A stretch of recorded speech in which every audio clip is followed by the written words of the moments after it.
You want to stay inside this little map because it's working. You want to get from point A to point B, and this is good. This indicates that you are moving forward. That's the first thing it indicates. And the second thing it indicates, which is even more important, and you'll never hear this from behavioral psychologists, is that your map is correct. So every time you move a little bit forward and something that you want happens, it says, oh, the game I'm playing is the right game. And so not only does the reward indicate progress, it indicates that the frame within which progress is being calculated is the right frame. And that's good because it's the frame that makes things irrelevant. And you want them to stay irrelevant. So if you don't move forward and you start to question the frame, that's way worse than merely not moving forward. You get a bad exam grade. What do you think? What the hell am I doing in university anyways? It's like, probably that's not the first place you should go with that piece of information. And you think, well, why? Why is that worse? Well, as far as I can tell, your map of you as a university student is a comprehensive representation. It tells you what you should do every day. It kind of tells you where you're going in the future.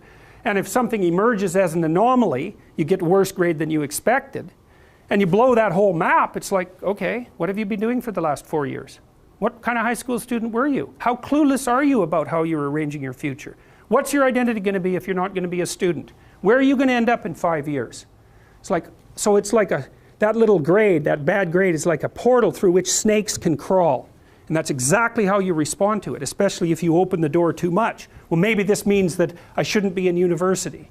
Well, one of the rules is you want to constrain the anomalous event to the minimal necessary domain. It's really, really important. You want to do that when you're arguing with your partner, which you'll do all the time.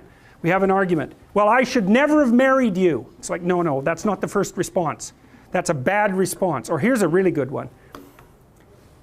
You've always done that sort of thing, and you always will. It's like, oh good, great. It's like the only answer to that is to hit someone. Because like you're done, right? You're like that, you've always been like that. There isn't a chance that you can be repaired, and none of it is acceptable. It's like the person's going to fight with you right away, because what else are they going to do? So what you want to do is you want to minimize, it isn't rationalization. You want to say, okay, this person did something that disrupted our joint map. Okay. What's the smallest possible thing they could do to put it back together? And you have to know. Well, we need to make a plan so you don't do it again. Or we need to have a discussion so that you know that it wasn't a good thing to do. But I'm not going to go after your whole character. I'm going to say, when I come home and you're watching TV, just come to the door and say hello. Not, don't you love me, or something like that. It's like, no, you just have to walk to the door and like give me a hug or something, and then that's good enough. And so then the other person might be able to tolerate that much corrective information, maybe, if you're kind of nice about it, and you also understand that they're probably going to have something equally horrible to say about you in the next 15 minutes, because you're going to do something stupid. So you don't want to open the door so that every possible snake comes crawling through. Because that's a pathway to depression. And you actually see that happening in depressed people, is that every small event produces a cascade through their entire value system, and they end up saying, well, that's just another reason that I should jump off a bridge. And they really see it that way. It's really awful, because they've got no defenses. It's like, well, I didn't do so well in this course. It's like I'm going to get a bad mark in the exam. I'm going to get a bad mark in the course. That's going to screw up my ability to finish my degree. I'm never going to get into the field of my choice. It's just another piece of indication that I'm useless and that life isn't worthwhile. Bang, I'm going to jump off a bridge. And if you're really depressed, it's like each of those things hits you with the certainty of truth. It's really not good. And so you want to be careful. You want to be careful about walking down that pathway when you make a mistake. You think, okay, what's the narrowest framework of interpretation within which I can understand this that will require minimal behavioral change to decrease the probability that it will happen again? It's mental hygiene, fundamentally. Yes? When you say that these frames are scalable, yeah, there's multiple at the same time? We'll get to that. We'll get to that. That is the next question. It's because they don't exist in isolation. So, and that's another thing frequently when you hear behavioral accounts of cognitive processes, they generally only focus on as if it's an isolated thing. It's not. It's scalable. It's scalable a bunch of ways. It's scalable temporally, because what you do now is associated with what you'll do tomorrow, and that with what you'll do next week, and so forth. So it has to be scalable temporally.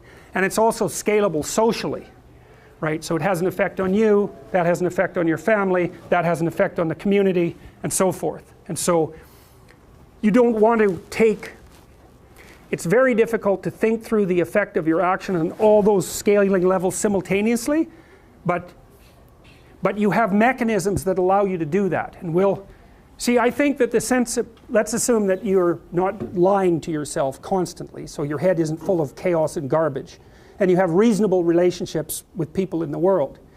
I think that, and this is leaping way ahead, I think that your sense of meaningful engagement with what you're doing is the psychophysiological marker that you're acting in a way that takes all of the stacked representations into account simultaneously. Because you're trying to figure out where you are. And you might think, well, that means where I am in this room. But look, this room is not a simple thing, right? It's nested. It's a subset of the university. That's a subset of society. It's a subset of your life. The room is a complicated thing. And you need to figure out where you should be in the room. And you can't do that surely with perception, because all you see is me and some of the wall, right? You got this little narrow portal. And so you can't really rely on your perceptions to orient you. But you do orient yourself, and I think what you do is it's engagement. It's like, does this seem meaningful and deep and engaging? Yes. Then it's an indication that it's serving multiple masters simultaneously. So maybe both socially and also temporally. And so I think the sense of meaning is actually an instinct that orients people in time and space. It's not an epiphenomena. It's the most fundamental form of perception.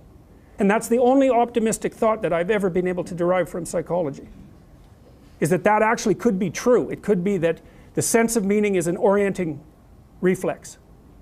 And that would be wonderful if it was true, because it would make it real, you know. And it's one of the, one of the devastating elements of nihilism is something like, well, who the hell cares what you're doing? What difference is it going to make in a million years? It's like your sense of meaning is just an illusion.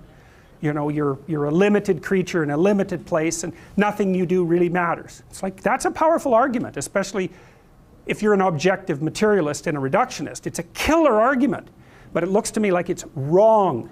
It's actually wrong, because meaning looks to me like it's an actual phenomenon. It does say that you're positioned properly between chaos and order, or something like that. It's real.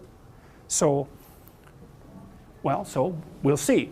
We're going to develop that argument, because if it's real, you want to know that, because it gives you something to stand on. You know, maybe it's as real as pain, but it's not pain. It's something positive, and you need something positive that you can rely on. All right, so